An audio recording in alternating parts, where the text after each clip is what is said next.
Hello ခေပါဒီတစ်ခေါက်ကတော့မုတ်ကြကွက်လုံနီလေးလုပ်ပြမယ်နော်ပထမဦးဆုံးထညက်ကိုအရင်ဆုံးစကြိုပါမယ်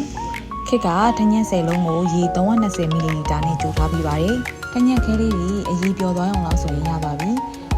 အရေးဖြစ်တဲ့အထိကြိုးစရာမလိုပါဘူးရှင်ပြီးရင်တော့စကားလေးစစ်ထားပေးပါမယ်ပြီးရင်တော့မုံနဲ့စဆက်ပါမယ်စာမုတ်190 gram လေးကိုစားကိုထမင်းစားဆုံးရဲ့6ပုံ1ပုံလောက်ထည့်ပါမယ်ပြီးရင်တော့ဘေကင်ဆိုဒါကိုထမင်းစားဆုံးရဲ့10ပုံ1ပုံစာလောက်ပဲထည့်ပါမယ်အားလုံးကိုသမနေအောင်မှီပြီးလိုက်ပါမယ်ရှင်ပြီးရင်တော့ခုနကကြိုထားတဲ့ထညက်ရည်လေးကိုနည်းနည်းချင်းစီထည့်ပြီးမှီပြီးပါရှင်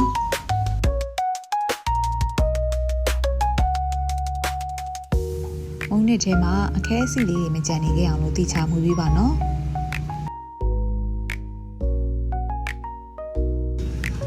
နောက်ဆုံးမုံနစ်ကဒီအနေထားလောက်ရရင်ရပါပြီနော်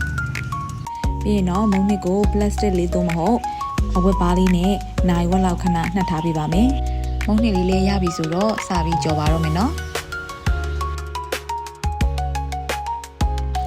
အရင်ဆုံးစိတ်ထည့်ပါမယ်စီပူလာပြီဆိုတာနဲ့မုံနစ်လေးကိုစထည့်ပါမယ်အတွင်းမုတ်သားလေးကြီးကြက်နေဖို့အတွက်အလေလေးကိုဖောက်ပေးရပါတယ်ဒီမှာခေတ်ကတော့ပုံမှန်မြင်တဲ့အတိုင်းပဲအလေကပေါက်သွားတဲ့အတွက်ကြောင့်မဖောက်တော့ဘူးเนาะကြံနေသေးတဲ့မုံနစ်တွေကိုလည်းဒီလိုလေးပဲဆက်ကြော်သွားပေးပါမယ်